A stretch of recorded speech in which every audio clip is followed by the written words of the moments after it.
Salut à toutes et à tous, je vous retrouve sur, cette fois-ci, le Retro Movies 47, et non pas Quartier Interdit, comme je vous l'ai dit, je vous ai présenté deux quartiers interdits pour ce mois de novembre, et je reviendrai dessus en décembre avec d'autres surprises. Mais pour l'heure, donc, je vais continuer mon cycle Retro Movies, et pour ce Retro Movies, j'ai choisi encore une fois vous savez, les décennies qui me plaisent, et puis comme c'est des films rétro, évidemment, je suis là pour vous présenter des films qui ont marqué, je dirais, quelque part le cinéma de genre, et aujourd'hui, je vais vous parler d'un film fantastique, un film justement, qui mélange aussi un peu le côté thriller, avec un film, je dirais, pareil, qu'il faudrait remettre en lumière, avec ce film vraiment très bon dans le genre, qui s'appelle donc La Grande Menace. Et La Grande Menace, de son titre anglais The Medusa Touch, est un film vraiment brillant en termes de, je dirais, de suspense et d'histoire. C'est pas une réalisation haut de gamme, on va dire, parce que le réalisateur Jack Gold n'est pas, on va dire, un réalisateur qui privilégie la mise en scène. Mais en tout cas, La Grande Menace, ça reste un des meilleurs films des années 70 dans le genre fantastique, en tout cas pour moi. Et je tenais aussi, donc aujourd'hui, à vous le faire découvrir dans ce Retro Movies, parce que, comme je l'ai dit, il n'est jamais trop tard pour vous présenter des films qui n'ont pas eu droit, je dirais, de citer longtemps dans les annales du cinéma, et c'est bien dommage. C'est pour ça que cette rubrique, en tout cas sur la chaîne Attention ça tourne, est aussi là pour vous replonger dans ces années d'or qui vraiment ont excellé dans tous les genres, et en particulier, bien sûr, vous connaissez mes décennies préférées maintenant que depuis que j'ai commencé cette rubrique, des années je dirais 70 à 90, vraiment c'est mes décennies préférées. Mais attention, je ne néglige jamais les années 50, 60, quelle que soit la décennie. Je pourrais même aller jusqu'à la décennie 2000 encore, mais alors vraiment les années 2010-2020, c'est vraiment celle que je préfère le moins. Même s'il reste quand même des fois quelques pépites, heureusement, dans le genre, quel que soit le genre. Et aujourd'hui, je vais revenir donc sur ce film La Grande Menace que je vais vous présenter tout de suite. La Grande Menace donc est un film de Jack Gold. Alors, Jack Gold, c'est un réalisateur anglais. On a pu voir dans sa filmographie des films différents, aussi différents que par exemple Le Tigre du Ciel avec Malcolm McDowell. Pour les plus connus, je cite évidemment, que ce soit aussi The Sailor's Return, Le Petit Lord Fauntleroy. Il a fait ensuite beaucoup de films télé, notamment Les Rescapés de Sobibor, Macbeth, voilà. Et donc c'est un réalisateur donc, qui est mort en 2015, à 85 ans. Donc longue carrière, surtout donc quelques films marquants, on va dire, ceux que j'ai cités. Et puis, et notamment j'en ai un que j'ai oublié qui s'appelle L'île du Maître, qui est très bon aussi. Et puis donc beaucoup de films télévisés, voilà, entre les années 80 jusqu'à début des années 2000. Mais pour l'heure, donc, pour cette Grande Menace, donc, je vais vous resituer un peu le contexte de l'histoire. Alors, ensuite, je vous parlerai de la distribution. Donc, Brunel, joué par Lino Ventura, donc, est un policier français donc, qui exerce temporairement à Londres. Il est désigné donc, un jour pour enquêter sur le meurtre du romancier John Morlar, joué par Richard Burton. Alors, tandis qu'il examine du crime avec son collègue, les policiers découvrent donc que la victime, John Morlar, est toujours en vie en dépit de graves blessures. Donc ce Morlar en question est conduit à l'hôpital, où il est maintenu en vie avec une activité cérébrale à peine perceptible, voilà, donc par un respirateur artificiel, on va dire. Et à partir de là, donc, avec l'aide du journal de Morlar et de sa psychiatre, le docteur Zonfeld, donc joué par Lee Remick, donc l'inspecteur français, donc Brunel, reconstitue le passé de Morlar, qui est rempli d'inexplicables catastrophes, qui inclut notamment la mort brutale de plusieurs de ses proches, et puis qu'il n'appréciait pas ou qu'il avait plutôt offensé. Et en fait, petit à petit, donc, dans l'enquête, le policier joué par Lino Ventura va s'apercevoir que Morlar se révèle en fait être un médium avec de formidables pouvoirs télékinésiques, même je dirais des pouvoirs surpuissants. Voilà. Et petit à petit, alors que son état donc, semble s'améliorer, contrairement à la stupéfaction des médecins, qui eux ne comprennent pas pourquoi il s'améliore, donc l'inspecteur joué par Ventura découvre que ce mort-là en question est quelqu'un qui en veut à la terre entière quelque part et qui, je veux dire, c'est pour ça d'ailleurs qu'on a essayé de le tuer, parce que c'est quelqu'un qui dérangeait. Et donc Morlar, de son lit d'hôpital, lui a encore une sorte de vengeance qui rumine dans son esprit, et il compte bien l'accomplir grâce à la faculté absolument dingue de ses pouvoirs télékinésiques qui peuvent provoquer d'immenses catastrophes. Et le film, donc, j'arrêterai là, mais repose sur tout ce suspense du début à la fin. En effet, déjà, revenons sur la distribution quand même du film, avant que je développe un peu plus le contenu sur la forme et le fond. On a ici donc 3 acteurs, une distribution hors pair, puisque quand même c'est un trio vraiment excellent avec Lino Ventura, qui, je crois, tournait son premier film à l'étranger. Richard Burton, bien sûr, l'immense Richard Burton. Lee Remick. Voilà, et donc ces 3 personnes se retrouvent au centre donc d'une intrigue qui va tourner donc autour de Morlar. Et cette intrigue, elle est vraiment, je dirais, basée sur le suspense de savoir comment, en fait, Lino Ventura va remonter le fil je dirais, du passé de Morlar pour deviner l'être plutôt maléfique qu'il est en devenir, en fait. Et est-ce qu'il va pouvoir, justement, s'en rendre compte à temps pour pouvoir, je dirais, l'arrêter. Parce que Morlar, de son lit d'hôpital, comme je dis, il y a quelque chose qui rumine au fond de lui. Déjà, on a essayé de le tuer. Son passé n'est pas, je dirais, vraiment de tout repos dans son passé. Et grâce à ses facultés, je dirais, mentales, il a réussi, plutôt, il a fait des choses vraiment qui sont, on va dire, pas très dans la norme, on va dire qu'il a été vraiment quelque chose, un vecteur en tout cas quelque part de ses pulsions par le fait qu'il, comme je disais, s'il se sent comment dire, offensé ou qu'il se sent blessé ou atteint, il n'hésite pas donc à utiliser sa faculté mentale pour se débarrasser de ses ennemis.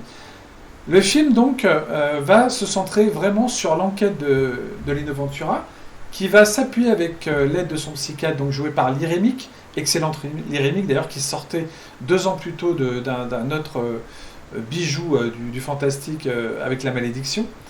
Et donc dans ce film, de fil en aiguille, donc grâce à l'aide de la psychiatre, il va remonter le fil des événements pour pouvoir arrêter, s'il est possible, ce Morlar qui peut être un danger potentiel pour provoquer justement des catastrophes sans qu'on sache justement jusqu'où il est capable d'aller et quel genre de catastrophe. Dans le film, justement, il provoque d'ailleurs 2 catastrophes importantes qui sont le crash d'un avion et donc l'effondrement d'une cathédrale avec donc des hauts dignitaires de la couronne britannique à l'intérieur, qui sont évacués, je crois, à temps dans le film, il me semble bien, si je me rappelle. Oui, c'est ça. Là, je vais vous remettre quand même, juste un instant, je vais donc faire passer les images. Voilà les images donc, du film. Voilà. Et donc, à partir de là, donc, Morlar, lui, quitte vraiment de son lit d'hôpital, donc petit à petit se remet de ses blessures, mais reste quand même dans cet état catatonique, un peu de ne pas réagir, pour pouvoir, je dirais, fomenter un peu sa vengeance contre l'humanité, en quelque sorte, puisque il estime que, justement, on l'apprend dans son passé, quand Lino Ventura enquête sur lui, que, justement, il a des comptes à rendre, ou plutôt des comptes à régler, pardon, envers ceux qui lui ont fait, justement, du tort, c'est-à-dire, en fait, des personnes qui ont essayé de briser sa carrière, en fait, de ne pas reconnaître l'homme qu'il était, par exemple, ses écrits, justement, les thèses qu'il a développées sur les facultés télékinésiques, mentales, en prouvant au monde, donc, puisque personne ne le croit, et puisque tout le monde a essayé, quelque sorte, de le détruire, un peu comme celui qui essayait de le tuer au début, eh bien, sa seule réponse, ça va être un peu de... puisque vous êtes tous, je dirais, puisque vous n'avez pas vu en moi quelque chose, un savant, c'est quelqu'un de très misanthrope quand même, qui se surestime, eh bien je vais vous faire payer au prix fort, vraiment, par des catastrophes mondiales, ce que, en sorte, l'humanité vous méritez. Voilà, et donc, À partir de là, ce qui est intéressant, c'est vraiment, dès que Morlar est dans le coma, en fait, enfin dans le coma, enfin il n'est pas vraiment dans le coma, il est toujours en vie, mais dans un état critique, mais petit à petit il se remet peu à peu de ses blessures. Mais ce qui est intéressant, c'est qu'on va découvrir surtout comment cette grande menace, en fait, puisque le titre s'appelle en français La Grande Menace, comment Morlar va devenir, en quelque sorte, justement cette grande menace, et pourquoi il va le devenir. Donc le film est basé vraiment sur une idée quand même vraiment très paradoxale, puisque en même temps, Morlar, tout repose pour comprendre cet être, et ce qu'il cherche à faire, tout va reposer sur l'idée, pour en tout cas le policier qui enquête, joué par Ventura, d'aller comprendre l'esprit en fait de Morlar à travers les séances qu'il a eues avec sa psychiatre. Mais le problème, c'est que, bien sûr, la psychiatre jouée par Lee Remick ne peut pas trop en dévoiler par secret professionnel avec son patient. Donc, il y a quelque chose qui fait que quand petit à petit, donc, Lino Ventura va comprendre vraiment les intentions néfastes de cet être qui, je dirais, donc reste volontairement donc, à l'hôpital pour, de son lit, par sa pensée, par ses facultés mentales immensément destructrices, je dirais, va fomenter en fait, en quelque sorte sa vengeance contre l'humanité, quoi. C'est un film c'est un film catastrophe, hein, ce film. C'est un film bien sûr fantastique qui nous parle d'un être donc qui est prêt à tout pour justement en fait devenir, je dirais, celui qui provoque la destruction du monde quelque part, et en tout cas qui génère des catastrophes terribles. Et il le prouve d'ailleurs au cours mesure du film avec cette cathédrale scène, je dirais, assez efficace pour l'époque, donc qu'on voit ici d'ailleurs, là, quand les gens courent, etc. Cette cathédrale donc, qui s'effondre de toutes parts, qui fait des morts évidemment. Puis aussi le crash de l'avion, qui est un peu plus, je dirais, rapide, montré de façon assez rapide. Et en fait, ensuite, ce qui est terrible, bien sûr, c'est, et je ne vais pas la dévoiler ici, parce que c'est un film, même si c'est un film de 78, je vais quand même vous laisser le suspense pour ceux qui ne l'auraient jamais vu. Il va se passer quelque chose à la fin, entre Ventura et Morlar. C'est une sorte de course contre la montre pour savoir si, en fait, Ventura arrivera à temps pour stopper Morlar ou pas. Et je vous laisse donc voir le film pour le découvrir, mais en tout cas, c'est un film vraiment très intéressant. C'est pas un chef-d'œuvre, mais en tout cas, c'est un excellent film fantastique. C'est un film qui, quand même, fonctionne vraiment, je dirais, sur l'enquête, sur la progression de cette enquête, sur les découvertes qu'on apprend sur donc Morlar. Je vais quand même vous mettre quand même deux, trois images parce que c'est intéressant de voir un peu aussi ce que donne le trailer. Et dans ce trailer, donc, on voit quand même justement la Medusa Touch, justement ce titre anglais donc, qui définit un peu la Gorgone, hein, la méduse. Voilà. C'est un peu, je dirais l'image de Morlar. Hein. C'est un peu une sorte de méduse, quelqu'un qui a plusieurs visages et qui, quand il montre son vrai visage, donc va provoquer quelque chose d'assez catastrophique.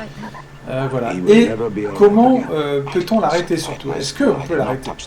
Alors évidemment, normalement, un gars dans un lit, vous me direz, on va pouvoir vraiment normalement, si on sent que c'est un danger, on va pouvoir donc le débrancher et donc l'empêcher de faire davantage de choses horribles.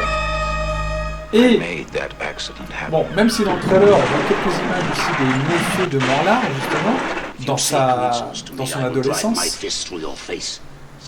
on s'aperçoit aussi donc que, en fait, ses intentions, au-delà, je dirais, de se venger quelque part de ceux qui lui ont fait du mal, sont aussi de devenir un peu, je dirais, le maître du monde quelque part, grâce à ces facultés mentales qu'il a développées au cours des années et qui font de lui un être à part, un être suprême, un être qui, s'il se sent justement affecté, mis en porte-à-faux, etc., est capable justement de développer, de décupler sa puissance psychique, vous voyez, comme là, dans cette scène de la voilà, qui est assez rapide et assez efficace quand même, parce qu'on psychique ça rappelle bien sûr des souvenirs néfastes de 2001, malheureusement. Et voilà, donc moi je dirais que vraiment ce film, c'est vraiment un film qu'il faut découvrir en tant que tel. Je vous l'ai dit, c'est sans être un chef-d'œuvre, c'est vraiment un très bon film fantastique de l'époque. Il y a une distribution qui fait que le film aussi mérite d'être vu, hein, parce que réunir quand même 3 acteurs comme Richard Burton, Lino Ventura et Lee Remick, c'est vraiment quand même un gage de qualité. Donc oui, moi je vous dis, c'est vraiment déjà un plus pour le film, évidemment. Et puis au-delà de ça, il y a vraiment quand même un bon scénario, un scénario écrit par John Briley, hein, d'après justement un roman qui s'appelle The Melissa Touch, de Peter Greenaway. Voilà, vous pouvez d'ailleurs trouver aux éditions Golance, voilà, qui date de 1973. C'est un roman qui est pas très long, de 255 pages, si je me souviens bien. Voilà. Donc la musique est composée aussi, très intéressante, composée et dirigée par Michael J. Lewis. Voilà, donc dans ce film, je dirais qu'il est sorti donc, en France en 78. On peut donc revoir donc un film qui alterne entre le drame, le fantastique, le suspense, voilà. Et un peu de côté thriller, parce qu'il y a une enquête, etc., avec des rebondissements, etc. Puisque plus on avance vers la vérité, plus évidemment le personnage joué par Lino Ventura va s'apercevoir du danger vraiment immense que représente Morlar. Voilà, donc c'est un film qui, je crois, existe en Blu-ray. Alors, je ne sais plus s'il est dispo actuellement. Mais très franchement, je vous conseillerais volontiers de ne pas hésiter à le découvrir. Parce qu'il en vaut la peine. Et puis, comme je dis, ce qui fait aussi la force de certains films de l'époque, c'est qu'on avait des immenses acteurs à l'époque. Dans les années 70-80, il y avait encore des comédiens vraiment de prestige qui à eux seuls, je dirais, peuvent sauver un film. Même, il m'est arrivé de voir des films très moyens, voire médiocres, qui, à la limite, je dirais, passent parce qu'il y a un bon acteur dedans. Mais en général, les bons acteurs choisissent quand même les bons scénarios. Vous en doutez bien. Donc, voilà. Donc, il se trouve que ce film, c'est un film vraiment à découvrir. Un film fantastique que moi, j'avais envie de remettre justement en lumière aujourd'hui dans cette rubrique Retro Movies, 47e du nom. Et puis, je terminerai là-dessus en disant simplement, écoutez, le but, justement, de Retro Movies, c'est de vous faire connaître aussi des pépites, justement, oubliées. Moi, j'essaie toujours de chercher des titres, en fait, des films qui ne sont pas, je dirais, très connus, enfin, qui ne sont pas, justement, cités souvent dans l'histoire du cinéma pour, justement, les remettre un peu, justement, au goût du jour, pour se dire, n'oubliez pas certains films qui ont été faits dans telle ou telle décennie, et en tout cas d'essayer de tenter de les voir et de faire votre propre avis, votre propre opinion sur la question. Mais croyez-moi, La Grande Menace de Jack Gold, franchement, 1978, le film dure à peu près donc 1h44, et si vous pouvez le trouver en Blu-ray, n'hésitez pas, c'est quand même une petite pépite, en plus il est vraiment pas cher, j'imagine, pas plus de 15 € en tout cas. Et voilà, vous pouvez me faire confiance, enfin j'espère que vous me faites confiance sur la plupart des films que je vous conseille, mais je pense pas vous avoir conseillé quand même des navets ou des films catastrophiques à mon avis, depuis que j'ai commencé cette rubrique. Et voilà, et donc pour ce 47e film que je tenais à vous présenter et à vous donner envie de voir, eh bien écoutez, j'espère que vous aurez le temps un jour de le découvrir, ou pour ceux qui l'ont déjà vu, ben de le réapprécier à sa juste valeur. Voilà, je vous remercie de m'avoir prêté attention pendant donc ces presque 20 minutes. Et il ne me reste plus qu'à vous dire, je vous dis à très bientôt sur un autre Retro Movies, sur donc un quartier interdit en décembre, il y en aura 2. Il y aura également 2 Retro Movies. Enfin, les Retro Movies, c'est régulier, hein, ça j'en fais quand l'envie me chante en fait. Voilà, dès que j'ai envie de parler d'un film, et ben, je vous fais un Retro Movies sur ces pépites oubliées. Voilà, donc n'oubliez pas le petit pouce bleu, vraiment abonnez-vous à la chaîne, vraiment, et soutenez-moi. J'essaie d'atteindre le maximum d'abonnés, parce que ça fait aussi... n'hésitez pas à laisser des commentaires aussi, voilà, et puis pour donner votre retour, votre avis sur tel ou tel film. Je remercie tous ceux qui suivent la chaîne déjà, les plus de 700 abonnés maintenant, et puis voilà, donc vive le cinéma de genre, comme toujours, c'est la formule habituelle en fin de rubrique, et puis je vous dis à très vite sur Attention ça tourne, et je vous donne rendez-vous donc la semaine prochaine pour un live spécialement consacré donc au cinéaste américain George Romero, donc bien sûr l'inoubliable auteur, réalisateur de La Nuit des Morts Vivants. Je vous remercie, d'ailleurs c'est une émission qui se déroulera en 2 parties avec donc un ami qui sera présent avec moi, donc Babas Retro Gamer. Et puis il y aura aussi peut-être quelqu'un qui viendra justement parler de 2 ou 3 films de Romero avec nous, en la personne de Patrick. Voilà, je vous dis à très vite sur la chaîne, et puis d'ici là, bon film si vous regardez Cette Grande Menace, ou ceux que je vous présente de manière générale. Et puis voilà, merci à tous, et à très bientôt. Et encore, vive le cinéma de genre.